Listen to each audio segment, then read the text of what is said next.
On this week's show, we dive into the US election as well as the upcoming election in Namibia. It's been a long week. I don't have time for a long intro. My name is Ashwyn Mberi. Let's get into Second Take.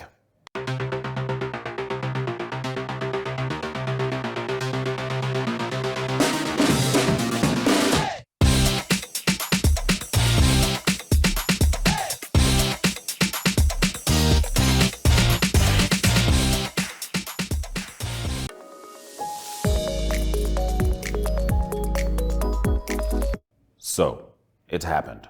USA elected Donald Trump for a second time, to which African dictators said, only twice? Well, twice is plenty when one has 2 impeachments, 4 criminal indictments, and 34 felony convictions. No African leader can manage that kind of comeback. Well, maybe Jacob Zuma. I've seen Africans be elected because the people chose to look over grave sins like genocide. Unfortunately, Kamala Harris and the Democrats didn't figure out how to pull that one off. She did, however, have very limited time to pull off an election victory, considering how long it took Joe Biden to realize that he is too old to run or walk briskly, for that matter. And there were signs. US President Joe Biden launched a new mission on Thursday to convince Americans they should spend billions more on supporting Israel and Ukraine in their wars, arguing that only the US's involvement can prevent global chaos. American leadership is what holds the world together, said Biden. And I couldn't figure out if that was Father Time making another dramatic feature or if he actually believed what he was saying. Either way, much like the Biden administration's recent decision to build 20 miles of wall at the Mexican border, the irony was not lost on me. Mr. Biden said America held the world together. So in the spirit of togetherness of mind and logic, I should let you know that the CIA has confirmed a total of 7 countries that the US has overthrown, beginning with Iran in 1953, Guatemala 1954, that's back to back, followed by Congo in 1960, Dominican Republic in 1961, another double shot of Americano Democracia, which must have resulted in a regime change hangover because the country took a 2-year break. And then the USA picked up where they left off with South Vietnam, Brazil, and Chile. And for some more perspective, it has invaded 84 out of 194 countries recognized by United Nations. Yet somehow, having nose and gun barrel in other countries' business, especially when the business of oil is involved, is considered holding the world together.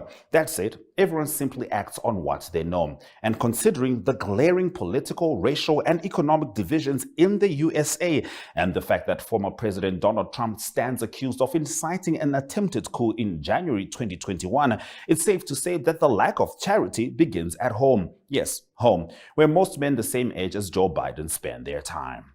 Back to the present day.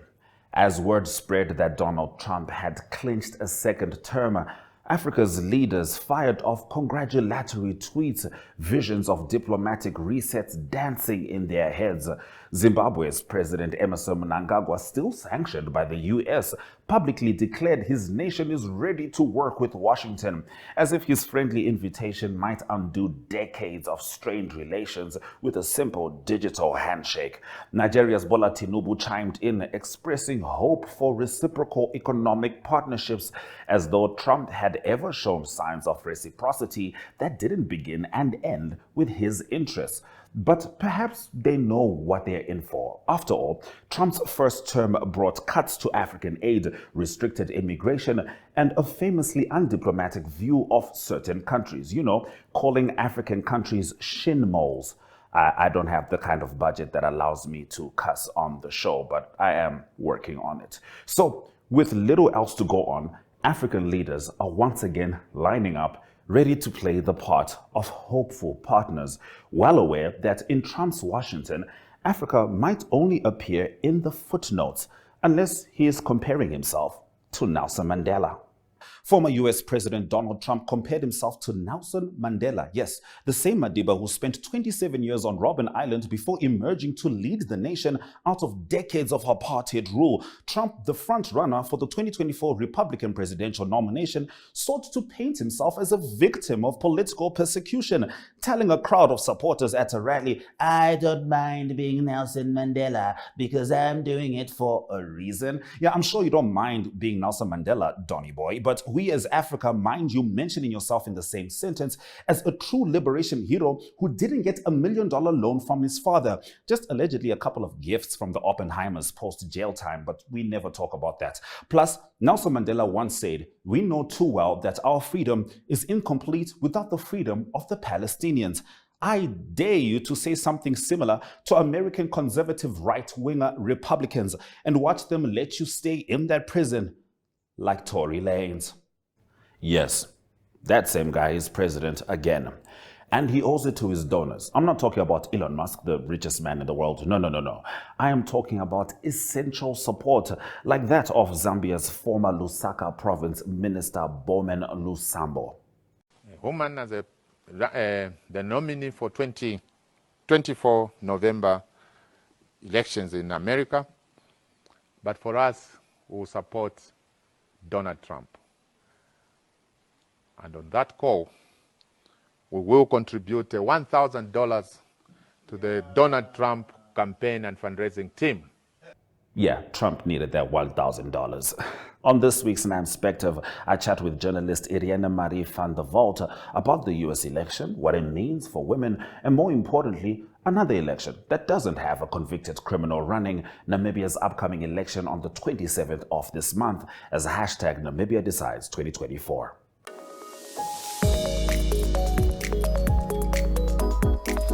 All right, so I'm here with Irene Marie van der Walt, and we want to talk about the US election, particularly from a woman's perspective, what it meant for women. It feels like doomsday. I was on TikTok, I saw people crying.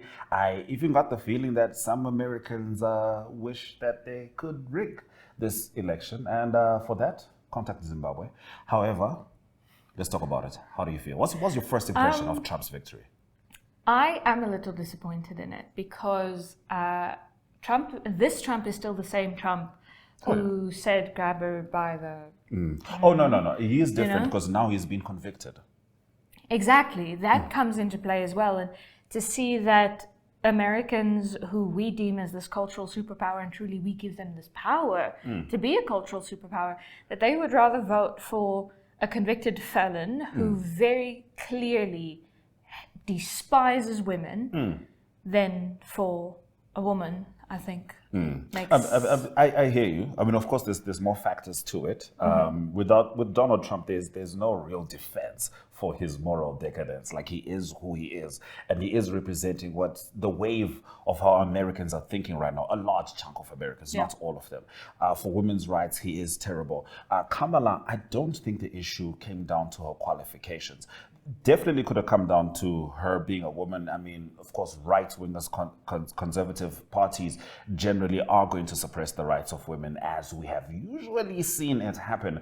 However, what I think was an issue was that she didn't get everybody who was supposed to vote for her to vote for her. Keeping in mind, she didn't have much time to campaign, but there was that issue of Palestine.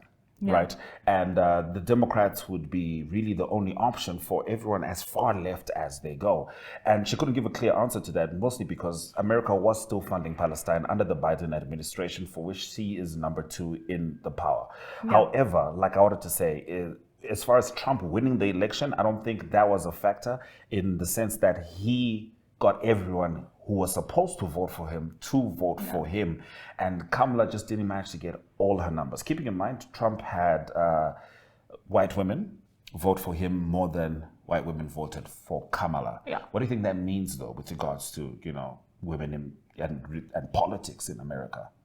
I couldn't really tell you. Because women are not on the same page. Especially with the rise of the whole trad wife and the trad life thing in the past couple of years. That was methodical, wasn't it? I think that's, yes, but I also, one thing that stands out to me about this election and about the two candidates, which a bi-party system sucks, let's put it on the record, but what stands out for me is that Donald Trump never sort of had this air that he was going to be the savior Oh, of no. anything. He didn't try. You know? So he could be imperfect. He was allowed to be imperfect. Yes, of course. Because he never put himself on this pedestal. Whereas I think the American left put Kamala Harris, and they would do this with any presidential candidate, to put them on this pedestal that you're going to save us. You're going to save women's rights. You're going to save trans rights. You're going to save, people of color. You're going to be the savior. And because of that, they are not allowed to be imperfect. They're not allowed to take ownership. And then it's easy to discredit that candidate based on that, to say, but this candidate has a dark side. They have made mistakes in the past, and it's very easy to discredit them based on that,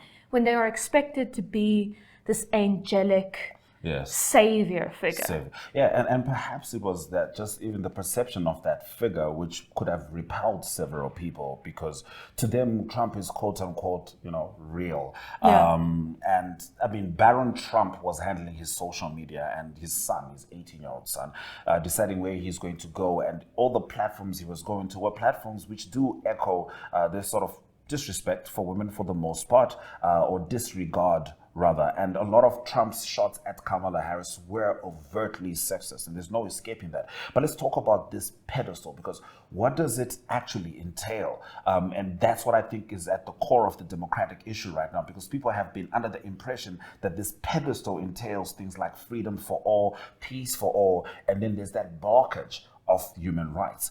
And that's why I now feel human rights in Palestine in particular. But now that's why I feel, and correct me if I'm wrong, that you can have any kind of president in America. We can see that, like any kind of president. But the American presidency itself doesn't actually change. Barack Obama, Syria, Libya, but still, an upstanding gentleman, someone would want to see on TV. I mean, he got voted in America with the name Hussein. Okay, he managed to get that going. But, it's that other side, which I think now, as we move on in time, Gen Zs are saying it's going to be all encompassing. But the Democrats can't afford to go that far left, because how do you protect the business interests? Yeah. And I think, but then at the same time, I think if you don't go far left, that's when people don't vote for you. That's when you don't get all your numbers. So you get all your because there's only two parties. There's only two parties. So you have to, that one is way over there, so they're forcing you to be way over here. You can't be halfway over here. I saw Jill Stein with the Green Party, like 400,000 votes. I mean, nice. But really, I hear what you're saying. So do you think now the Democrats need to self-reflect and figure out a way to really include everybody, not all the way far left, well, maybe all the way far left, but a lot of the voters that they just didn't have in this election? I think they just need to start using sensation. I think there is, without a doubt, a component of sensation in any election. And I think even more so in the US, where reality TV, with Trump on reality TV, has been reigning for so long. It gets people to talk about you. Now, don't you think also that, Kamala had arguably the biggest celebrity you can have, which is Beyonce at her rally. She had multiple celebrity endorsements, so did Donald Trump. But I get the feeling that people don't care for the celebrity anymore. It's not sensationalist. No, because celebrities are out of touch. They're out of touch. By definition. I get it. So we don't care about celebrities anymore. You have to have that controversial something around you. So Trump did capitalize on that. Yes, because then people are talking about you, they're talking about your policy, they're talking about, even if they're saying, don't go to X polling station and vote for Donald Trump, people know where to vote for you then.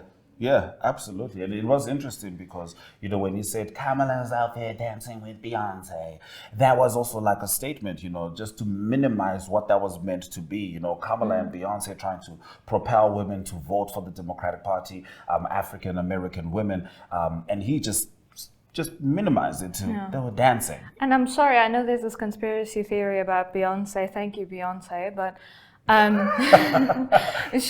to me, Beyonce is far out of touch with me as a woman, an average everyday woman who works a full-time job, then goes home to clean my house. Yes, she's got $1 billion. She has people who clean her house for her. She has people who dress her. She has people who do her makeup and for her. And that's why Bernie Sanders said the workforce. He said the Democrats abandoned the workforce. So there's credence to that.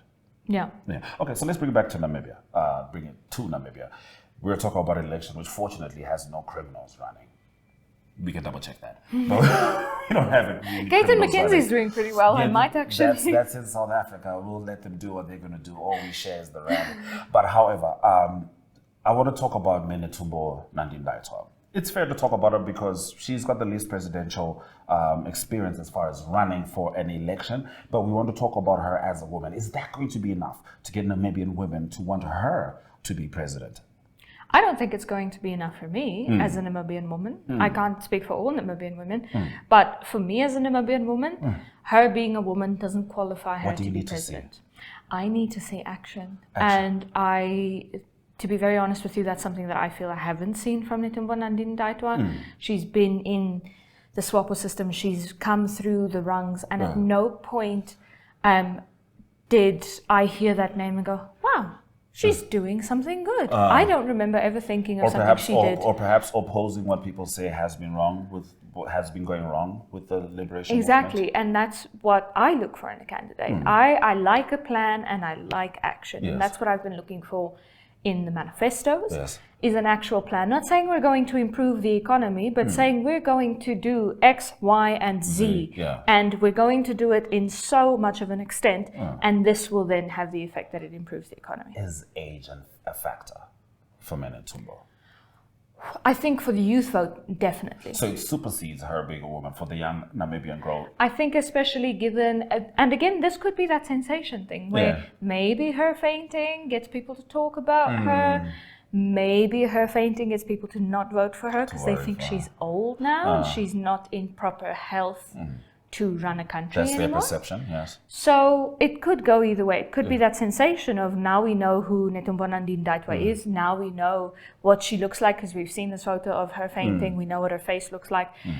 Or it could be, especially I think for the youth vote, it's going to come to play that they think she's not in physical health that is of such a nature that she can run the country. All right. I'm going to throw one more at you. Do you feel like her campaign would benefit more from more visibility coming from Monica Gangos, like her being next to Netumbo at these rallies? Because needless to say, young Namibian women love Monica Gangos. Love Monica Gangos. She loves Monica Gangos. Do you get my point? Like, you know, if she could be platformed more to the forefront, do you think that would help Netumbo? Or is it going to be people still saying, we know who we're going to get, and so we're going to have questions?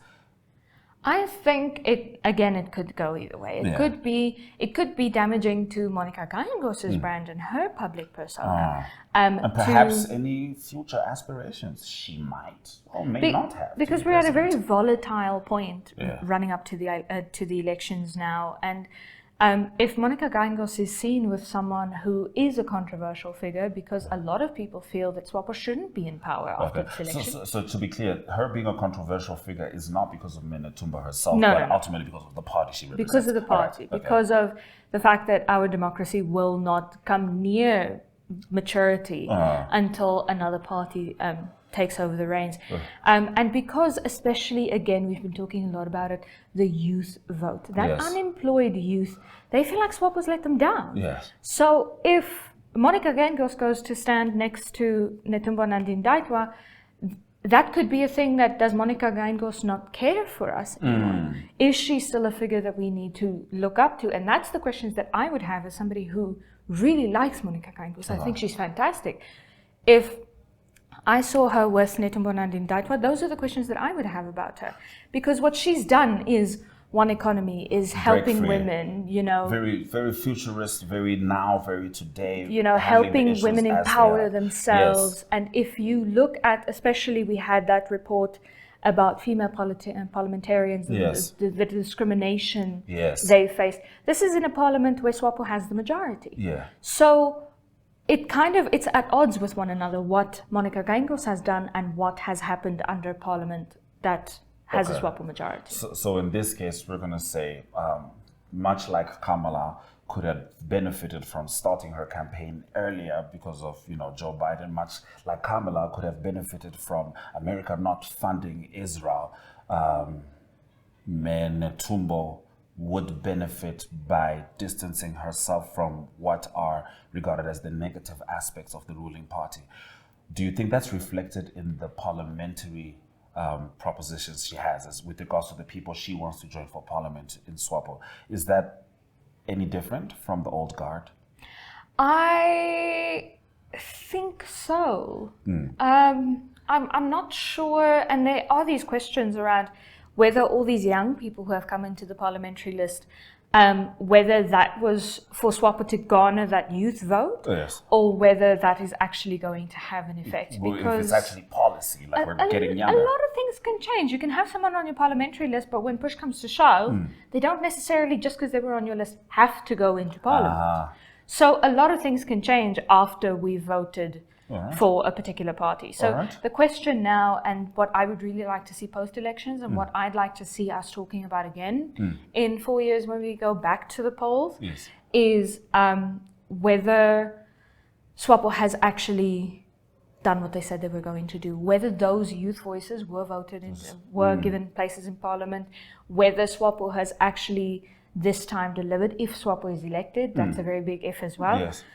But whether a ruling party has made good on their promise, even the implied promise, because this is not a promise. They've not said we are going to put a bunch of young people. No, it's implied. They've implied that there will likely be a bunch of young people in parliament should they be elected. To see whether it's just for the votes or if you actually mean it. Thank you, Iriana. Always good having you on the show. This is Second Take, 27 November. Namibia decides, hashtag Namibia decides 2024. And we'll certainly be following that very, very important election as well.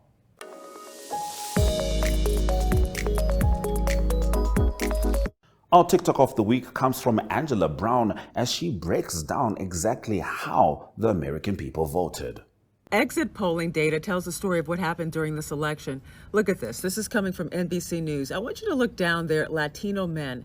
54% for Donald Trump. Now, this is following that rally in Madison Square Garden. But also, look at black men. 78% went for Kamala Harris, but 20% for Donald Trump. Usually, Republicans score in the single digits. And finally, of course, white women. 52% for Donald Trump, and then you have 47% for Kamala Harris. Now, Donald Trump, according to Pew, received 53% of the vote from white women in 2020. So basically, he didn't lose hardly any white women, despite the Dobbs decision overturning Roe.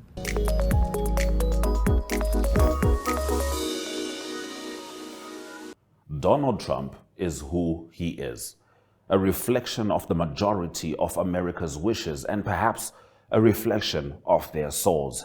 Depends on which version of the truth you are comfortable with. The Democrats have just found out that freedom for all, whilst funding wars, won't cut it with the far-left Gen Zs. According to Bernie Sanders, they lost because they ignored the workforce. The pro-Palestine members of the party had some of the highest numbers of votes, and that's also a clear message. On the other end, the Republicans were not divided about being divisive. They didn't stutter with their hate speech. They were happy to ignore Trump's criminality and moral decadence. And they called him Christian without hesitation. In the same breath, Democrats were asked if they stood for what they believed in at the core, and they flinched. Everyone that was going to vote for Trump voted for him. No one decided on those ideals on the fly. The bottom line is this: good needs to be far-reaching, and self-serving interests only need an inch.